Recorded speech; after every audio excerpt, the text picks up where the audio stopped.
But and back to Akira though. Yeah. That's a Katsuhiro Otomo's original, 1988, one of the first large-scale animes to get an international release, I'd say. It's kind of one of the animes that really spearheaded that kind of Japanese culture, kind of. Yeah, the pop culture, you started getting your otaku movement after that really came into the more of the mainstream consciousness. The film at the time was the most expensive Japanese animation ever made. In fact, probably one of the most expensive Japanese films ever made.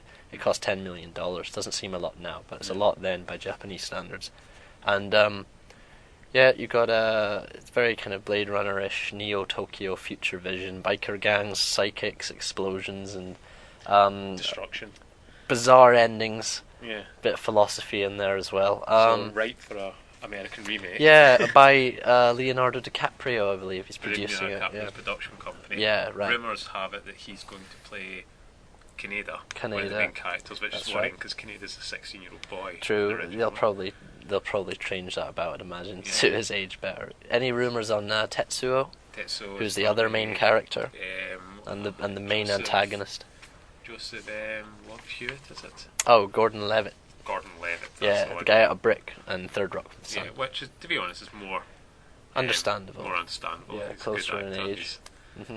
But also, as well as that, they're changing the it's now Neo Manhattan. Neo Manhattan, yeah. Sorry, a Japanese built to Neo Manhattan. Ah, I see. I didn't know that, but they're always destroying Manhattan, aren't they? Yeah. You never seem to get a different thing going on there. It's always New York.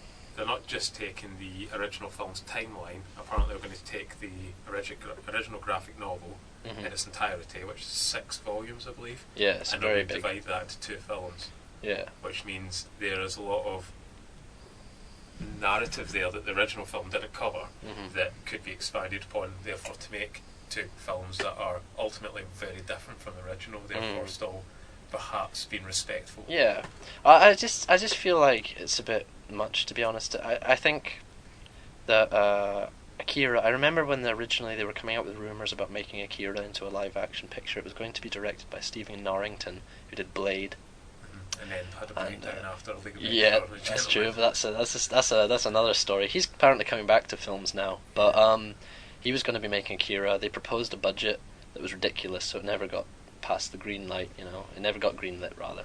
And now I just feel like, it was comic book movies a while ago with Hollywood. They were like, what's the next thing we can latch on to, kids are going to like, or what teenagers are going to like, and they came out with the comic book movies. We're getting absolutely just smothered with them at the moment every summer, and now I think anime is going to be the next sort of topic, with Speed Racer this summer by the Wachowski brothers coming out. So I think if that's popular, then Wachowski still have, with Matrix, managed to a certain extent to bring that Western and Japanese and Eastern influence together. Yeah, true. Yeah, and successfully. So quite well done, but it was more subtle. I think now I think Speed Racer's trying very hard to just look like a cartoon, and I don't know. I hope that the project works out, but we'll just have to see. I think Akira, they've hired in a first-time director, an Irish guy, Robinson, right, who's Oscar nominated. Yep, and he's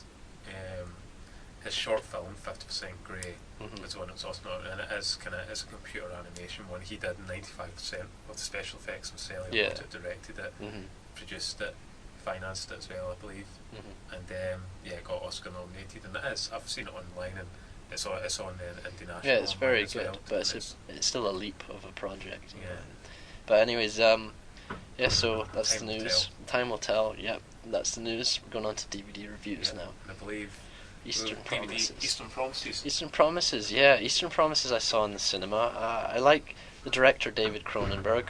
He's having a bit of a renaissance recently, it seems, or a bit of a resurgence, I should say. Do you think it's perhaps because he's moved away from his body shots? Yeah. And now he's kind of with history of violence. And perhaps he's getting to that age where, he wants to tell a new kind of story. I don't know. I mean, he's pretty famous for his horror movies, his gory kind of gruesome monsters and things like that, with a bit of a cerebral element to it, which has always been quite cool. I think he's a great director. He was quite niche before with his concepts and things, and I'm glad after A History of Violence in 2005 he's trying to branch out a bit. This film's still very violent. Eastern Promises is a violent film, but it's done in a more realistic fashion, more brutal.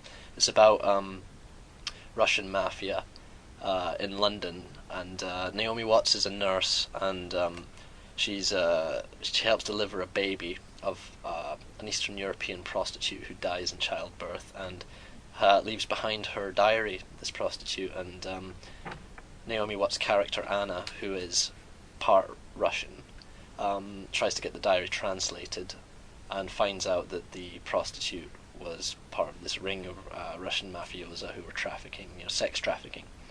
So she meets Viggo Mortensen through this. He's a driver for the Russian mafia. He delivers a quietly intense performance, great accent, in my opinion. He's really got that Slavic look about him as well.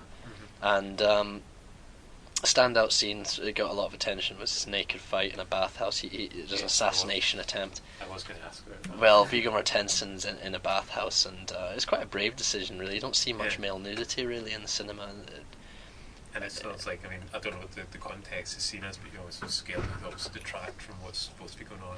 Well, you'd think that, but really, it's the only realistic way to go. You can wonder if it was a deliberate decision to aid, I wouldn't say controversy. I don't really see what's controversial about male nudity at all. I think it's a very sort of prudish idea. I say that. But you could argue it was there to generate more interest in the project.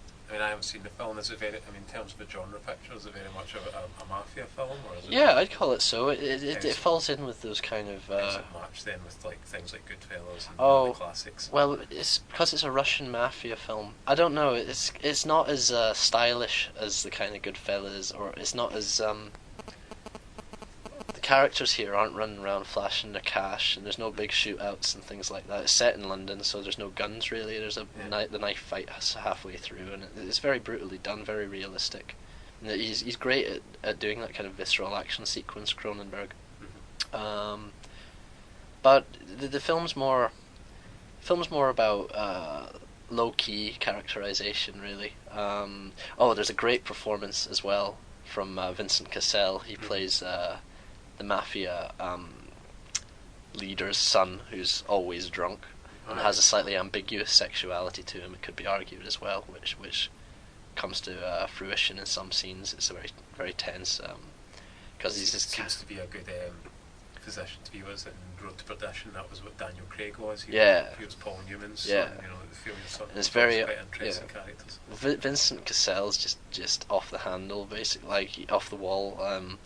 He'll be hugging Viggo Mortensen 1 minute, calling him his brother, and then the next minute he's smashing bottles and shouting at the sky. And it's that kind of unhinged performance that really stands out in it, compared to Viggo Mortensen. He's generally very quiet in the film.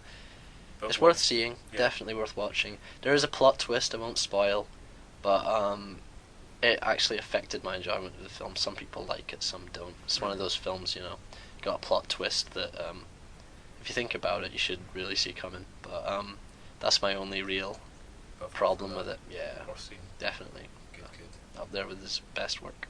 So I think that's about it for this one. What do you reckon? Yep, happy with that. Okay, we're signing off now. We shall sign off. Okay, we'll have a new one for you in the next couple of weeks. IndieNational out.